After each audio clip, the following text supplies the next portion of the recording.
یو ښځه ما ته ټلیفون وکړ، زه په لوی غم اخته یم. ښځه راته ټلیفون وکړ چې ته دې ښځو نه څه غواړې چې دې ښځو پسې شوې؟ مالخوړې زه خو څه نه غواړم، ما نه پرېږدي. دا حق بیان نه کم نو د قیامت په ورځ به قرآن زما مرۍ ته لاس اچوي که نه باچي. که زه ظالم ته ظالم ونه ویم نو د قیامت په ورځ به قرآن زما مرۍ ته لاس اچوي که نه باچي. چې ما ته قرآن ویلی دی چې د ښځو دا حکم دی او هغه زه ونه ویم نو قرآن به زما په مرۍ کې زولنې اچوي او ما به جهنم ته بوزي که نه به مې بوزي. زه مجبور یم. نو ما ته وایي چې تاسو سړي که هر څه کوئ خیر دی، خو که ښځه هسې لږه بازار ته راووته نو په تاسو باندې تندر را پرېوځي. مال رښتیا دی خدای په مونږ تندر راوغورځوي چې زمونږ تاسو ښځې یې. هغه سړی دی خدای د آسماني تندر شکار کی چې د کم سړي ښځه په کوڅو کې بربنډه ګرځي. امین کوي خدای هم سطح وباسي. د آسماني تندر شکار شي. دا خو د قرآن خبره. بیا په داسې شرمېدلي ملک کې اوسېږي.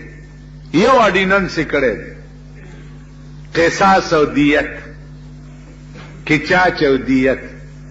په هغې اوس ملیان راولي په ټي وي باندې په قصاص او دیت تبصرې کوي.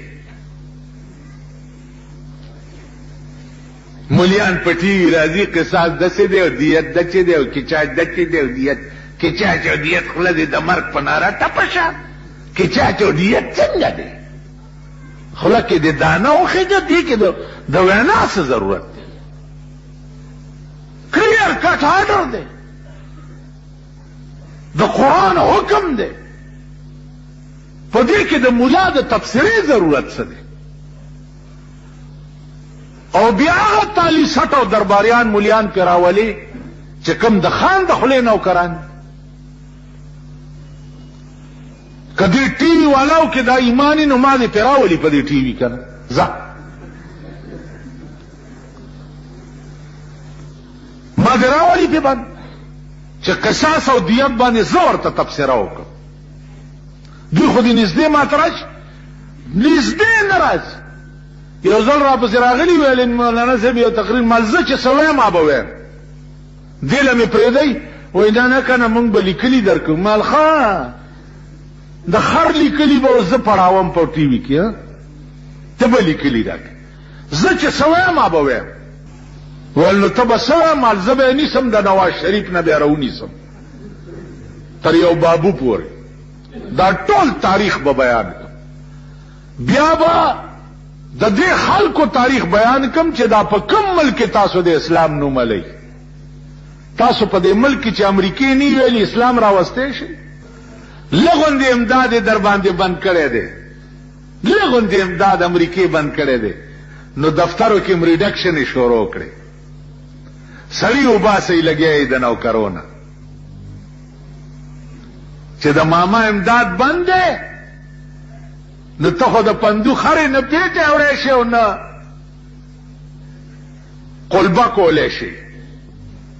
نو بیا ریډکشن یې په دفترو کې شروع کړي دي چې هله سړي وباسئ امریکې امداد بند کړی. بیا ته د هغه ملک کلاو مخالفت ولې کوي؟ کوم ملک چې نن امریکې ته پیزوان اچولی دی. عزیزانو دا په کلاو غوږونو واورئ، په کلاو غوږونو. امریکې لوی سازش دا دی چې اسلامي قوت